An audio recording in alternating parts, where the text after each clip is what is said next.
Portal Êxito Rio, sempre trazendo novidades. Hoje, um programa muito especial está sendo lançado. Cerveja em Boa Companhia.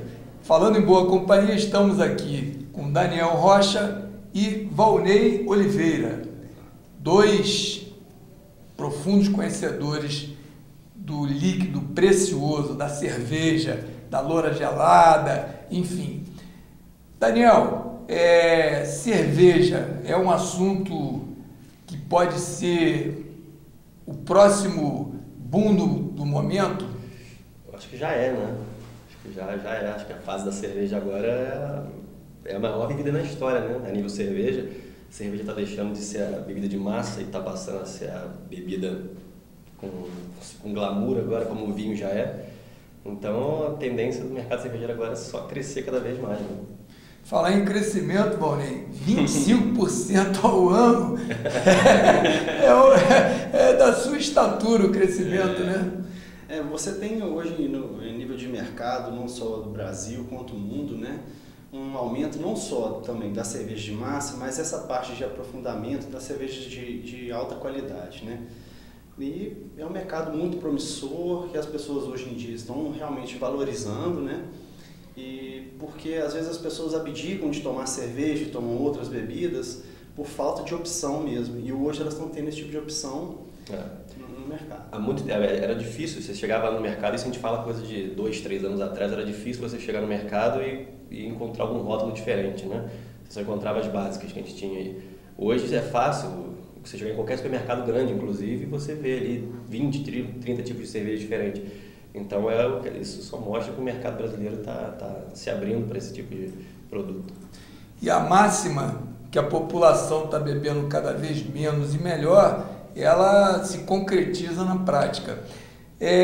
Esse programa inicial é de apresentação e vai haver uma sequência onde eles vão falar da cerveja de maneira geral, vão passar informações básicas e, na sequência, essas informações vão se aprofundando à medida que todos comecem a ter mais conhecimento dessa ciência, né? É uma verdadeira ciência. É uma alquimia, né? É uma alquimia. Então, vocês vão estar em ótimas mãos com o programa Cerveja e Boa Companhia. Portal Êxito Rio, seu novo programa. Olá, amigos cervejeiros, eu sou Daniel Rocha. Eu sou o Valnei Oliveira. A gente tem uma microcervejaria aqui em Friburgo chamada Rock Valley Beer e a gente está aproveitando esse espaço da Êxito Rio aqui para poder difundir a cultura cervejeira por toda a cidade e região, né?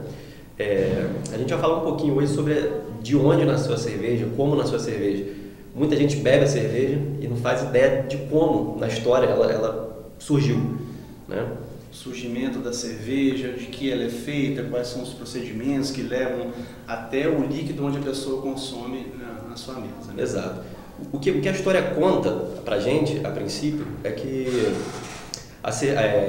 o homem era nômade desde a pré-história, né? Porque ele tinha que correr de espaço para espaço e lugar para lugar atrás de alimento, porque ele não tinha técnicas de agricultura nem nada do tipo. Então, realmente, acabava o alimento nesse espaço aqui, ele tinha que ir para outro, caçar e fazer tudo, né? O homem saía para caçar, né? Exatamente. E a mulher ficava para cuidar da parte ali de processar os alimentos e tal. Exatamente. Então, com o tempo, as técnicas de agricultura foram sendo criadas, elaboradas. E o cultivo de grão era mais fácil, né? A princípio era mais fácil você trabalhar com grãos.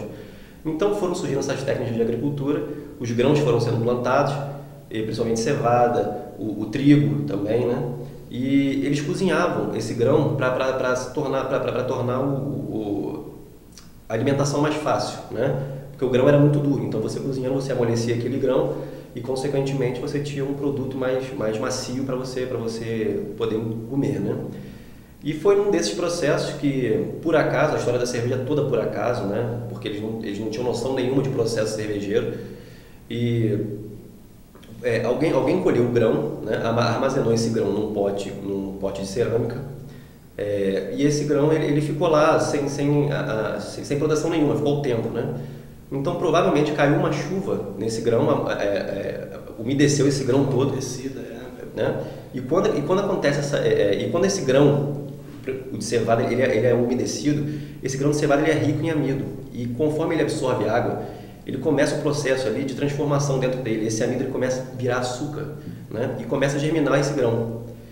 E por acaso, de novo, esse mesmo grão, depois que essa pessoa viu que esse grão estava encharcado de água, ele resolveu secar esse grão na cabeça dele para salvar esse grão, né? Porque ele queria aquele grão, ele queria comer aquele grão, e encharcado daquele jeito podia estragar. E o que ele fez? Ele secou esse grão, interrompendo esse processo de germinação, né? O que hoje a gente chama de processo de malteação, foi exatamente o que ele fez nessa época, né? Exatamente, meio que por acaso. Por acaso, totalmente por sem acaso. querer, assim como outros alimentos que a gente pode ter hoje em dia. O próprio pão também. Pão, queijos, condicionamentos de carnes, né? Que começam com o tempo sem querer e depois as pessoas vão aprimorando. Exatamente. E depois que ele secou esse grão, ele interrompeu esse processo de germinação dentro do grão, mas aí ele conseguiu a mágica ali dentro, que ele já estava convertido, aquele amido já tinha virado açúcar, né? Então, posteriormente, ele voltou a usar esse grão como ele já sempre usava, né? Para cozinhar aquele grão e comer. E num dado momento ali, ele abandonou aquele cozimento desse grão, ficou dentro da panela lá, abandonado. Porque eu não sei. Mais um acaso. Mais um acaso da história cervejeira. E consequentemente, depois que você cozinha esse grão, você libera todo esse açúcar contido nele, né? Então imagina uma sopa de grãos mesmo, de trigo, de cevada, tudo junto ali dentro, e é muito rico em açúcar. Então, os micro-organismos que estão aqui rodando o ambiente, né? E naquela época, com certeza, era um espaço aberto, né?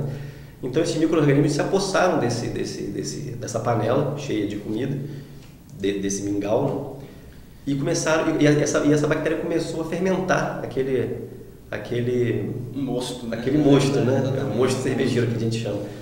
E então gerou o álcool, a bactéria começou a comer o açúcar e começou a produzir álcool e gás carbônico, né? Que são os subprodutos da fermentação que a gente tem, né? Então, mais uma vez, ao acaso, uma pessoa, provavelmente uma mulher que cuidava dessa parte alimentícia, pegou esse já fermentado ali, né? Exatamente. E resolveu provar. E quando ela provou, ela sentiu o frisante do gás carbônico na língua, e o efeito do álcool, né? Exatamente. Que aí ela provavelmente ficou bêbada. E aí surgiu a cerveja, por acaso.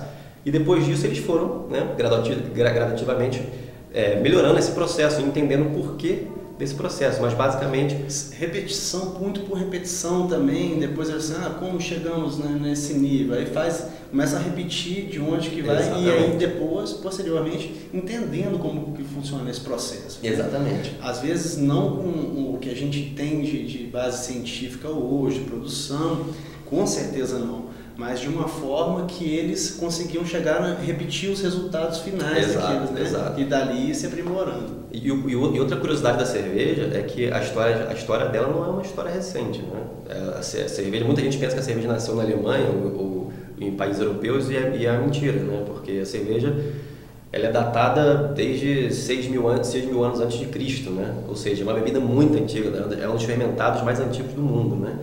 E a importância dela para a humanidade foi vital. Em várias épocas da humanidade, era muito mais seguro você consumir a cerveja do que a água. Porque a água, geralmente, isso na época medieval aconteceu muito. Na época medieval, a água nos vilarejos era muito contaminada. E quando passava pelo processo cervejeiro, o próprio álcool acabava por esterilizar aquela água. Então, a cerveja nessa época medieval ela era consumida só pela realeza ou por pessoas muito importantes da época, né? Exatamente. Não havia sanitarização, então os excluídos da sociedade não tinham acesso a essa água.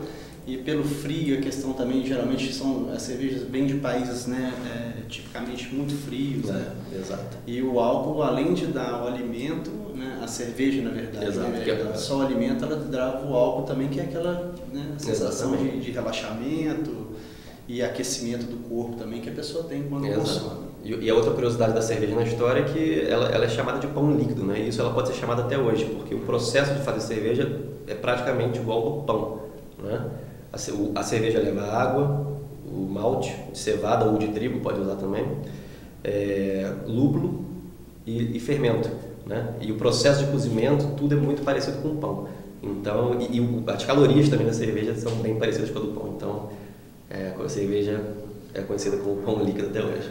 Exatamente, ela parte de um princípio onde que todos começaram e depois os países como a Alemanha, Bélgica e outros países frios, assim como eles foram elaborando receitas diferentes, exatamente, né? E cada um foi criando sua escola, né? Exatamente, adicionando grãos, outros não, e aí você vê hoje a criação de escolas que aceitam adicionar outros elementos além da lei de pureza alemã e há alguns que se restringiram, na verdade, né?